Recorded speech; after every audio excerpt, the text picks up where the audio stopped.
Hello guys, ఈరోజు మనం పుదీనా ఎగ్ రైస్ చేసుకుందాం. దానికోసం ఒక మిక్సీ గిన్నెలో పుదీనా అండ్ మిర్చి అండ్ జీలకర్ర వేసుకొని మిక్సీ పట్టుకొని ఉంచుకుందాం పక్కకి. ఒక గిన్నె పెట్టుకొని దాంట్లో ఆయిల్ పోసుకొని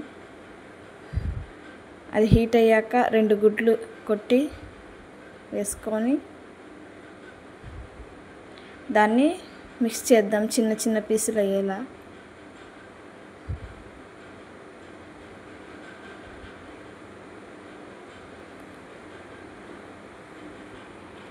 దాన్ని తీసి పక్క పెట్టుకొని ఆయిల్ పోసుకొని ఆనియన్స్ వేసుకొని హీట్ అయ్యేదాకా ఉంచుకోవాలి.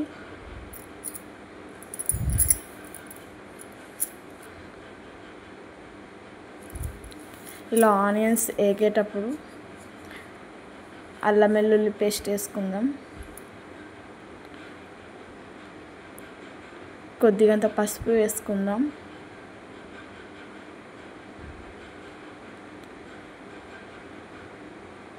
తాలింపు సామాన్లు వేసుకుందాం. దీన్ని మిక్స్ చేసుకోవాలి. ఆనియన్స్ కొద్దిగా ఎర్రపడేదాకా ఉంచుకోవాలి.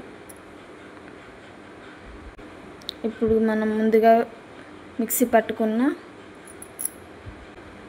పుదీనా పేస్ట్ని వేసుకొని వేయించుకోవాలి.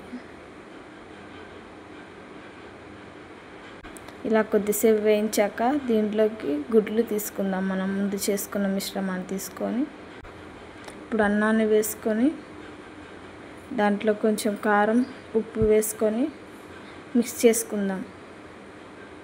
ఈ మిశ్రమాన్ని ఇలా మిక్స్ చేసుకున్నాక కొద్దిసేపు కలుపుకోవాలి అంతా కలిసేలాగా. దీంట్లోకి ధనియాల పొడి, కొంచెం గరం మసాలా వేసుకుందాం. ఇప్పుడు మిక్స్ చేసుకుందాం దీన్ని కూడా. అంతే, పుదీనా రైస్ రెడీ.